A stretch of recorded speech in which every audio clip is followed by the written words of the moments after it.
Sonic, the heart of your system.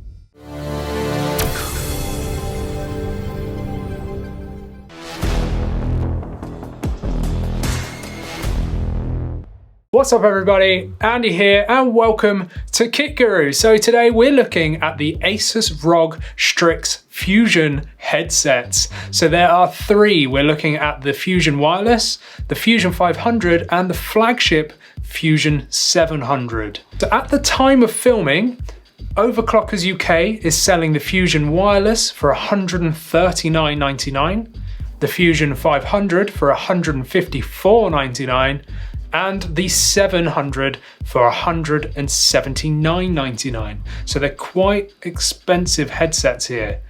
So looking at the design and the aesthetics, all are identical in shape and size with a few minor adjustments. So the 700 has gold accents on the side logo and on the little sort of tag on the side.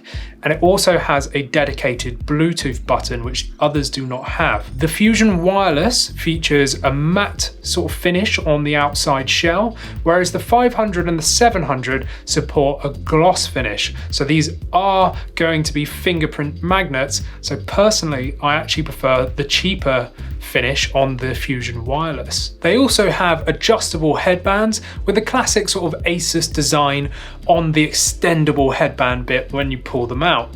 Now these are extremely soft and it almost feels like memory foam if you've ever felt that before. And it's the same applies for the ear cups as well. And they come with either leather or fabric options. However, they do state that the leather cups are advised for better sound isolation.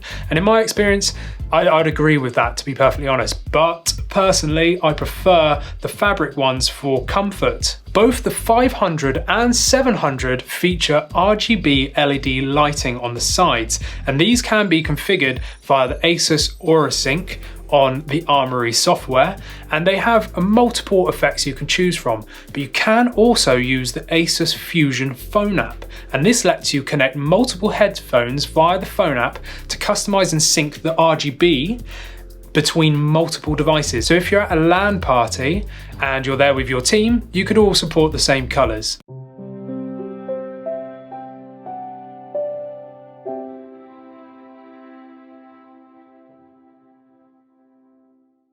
Fusion Wireless and 700 weigh 390 grams, whereas the 500 weighs 384 grams, but in the hand you don't really notice the difference. So we'll look at connection types, and this is where everything differs a little bit. So the Fusion Wireless, of course, is wireless, and it supports 2.4 gigahertz via the included USB dongle.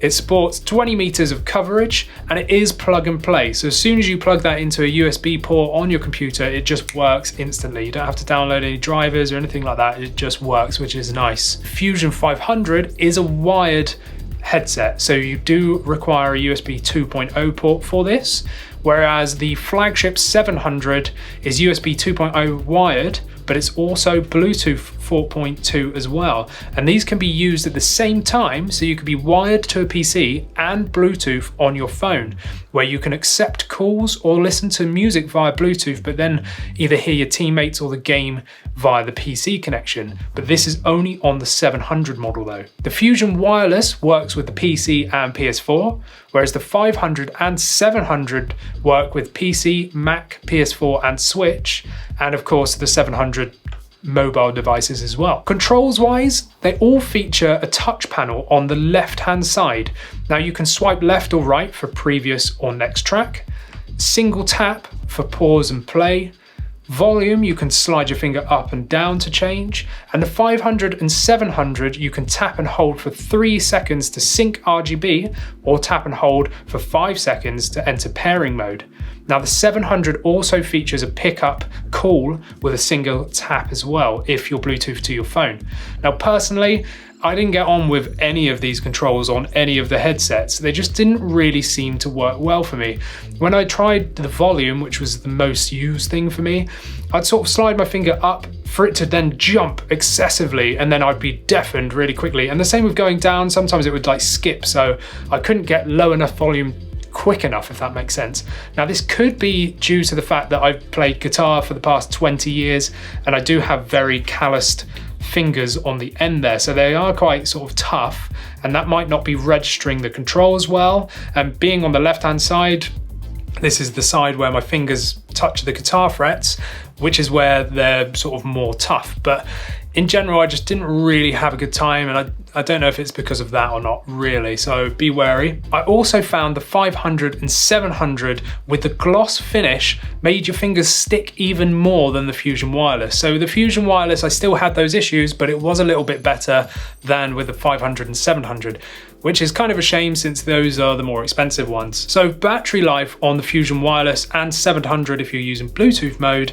The wireless features 15 plus hours on battery, and in use I'd say that was about right. I didn't manage to sort of time exactly, but I'd say it was roughly around that.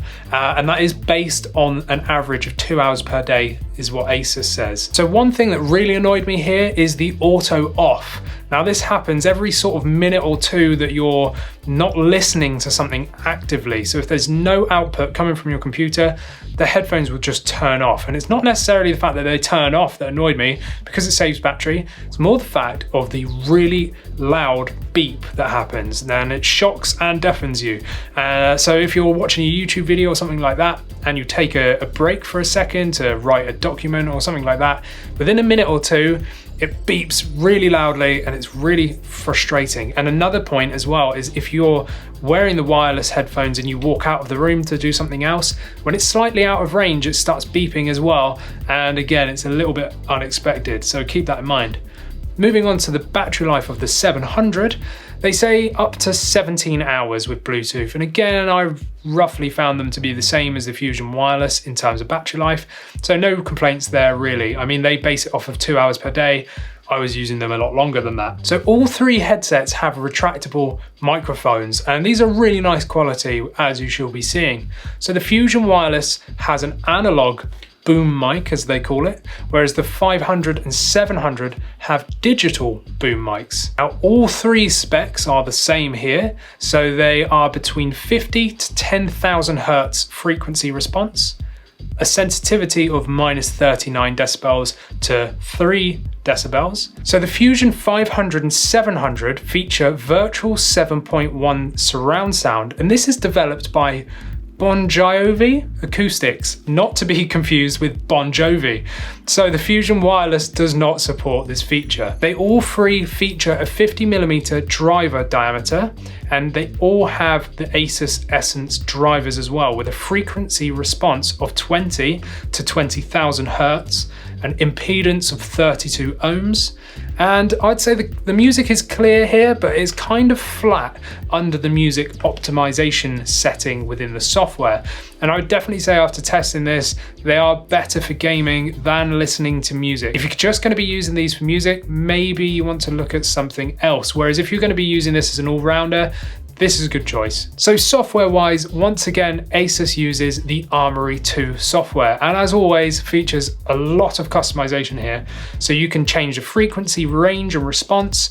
The EQ setting has so many different options. There's sound optimization. So the virtual surround sound options are only available on the 500 and 700.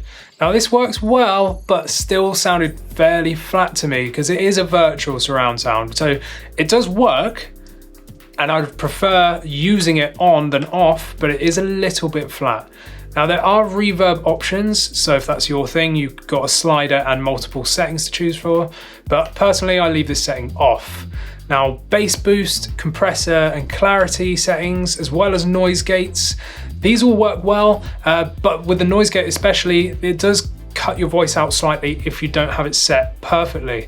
I'd honestly recommend you just use push to talk feature instead. If you have to, that option is there. There is also a setting for perfect voice. Now this is meant to improve the quality of the input, and I can hear a difference here, so I'll let you hear those right now. This is a voice test with perfect voice on. Is my voice perfect now? This is a test with perfect voice off. I imagine my voice is not perfect now. So in my opinion, this seems to eliminate clipping slightly, because I recorded those back to back with it on and off, and the one with the setting off sounded like it was almost clipping a little bit. Comfort wise, personally I find these really, really comfortable, and that's the same with all three because they're all the same design. So the ear cups are perfect size for me at least, even with earrings in. So I've tried a few headsets where with my earrings in, it makes them dig into my neck and things like that, not very comfortable. So these are very nice to wear. The headband is very soft, and I found that there was no strain after an extended period of time. So overall, in conclusion, all three are very good headsets. Now let's just do a really quick breakdown. So I'd say the Fusion Wireless, of course, is the main selling point is that it's wireless. So if you're someone that needs to have a wireless headset, this would be great for you. If you need to be running around maybe a room or an office or something like that, and you don't want to be taking them on and off all the time, this would be great for you. With the 500, it is tethered, so you have to be sat at your computer. So this might be better for maybe streamers or something like that, someone that's going to be gaming at a set location and they don't mind just being plugged directly in. Now for the Fusion 700, this is sort of catering for all of it because you can Bluetooth to your phone, but at the same time, I'd probably say it's good for streamers as well because you could be listening to your own music through your phone and listening to the game without your audience hearing what you're listening to at the same time. So you have to sort of see which one would be best for you when choosing one of these headsets. Now, personally, I prefer the Fusion Wireless because it's more understated. Once again, no RGB from Asus, which is a surprise. But personally, it's the matte finish that does it for me because I'm not a fan of the gloss finish on the other ones. And of course, as mentioned, with the wireless, you're free to move around as you please. So the pros on all of these is they're very, very comfortable. There's multiple versions, so whichever suits your need best. The microphones are very, very clear and they're easily stowed away. And there's lots of customization settings via the software. Cons, as I mentioned, the touch controls are useless for me at least. They are all quite expensive. And as I said, not a fan of the gloss finishes, so that might be a negative for you as well.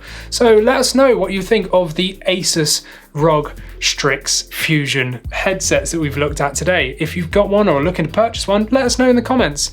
If you'd like to check out our merchandise, check down below as well. And if you're into tech stuff, which you are because you're here, make sure you check out our website every day. I've been Andy, this has been Kit Guru, and we'll see you in the next one. See you later, guys.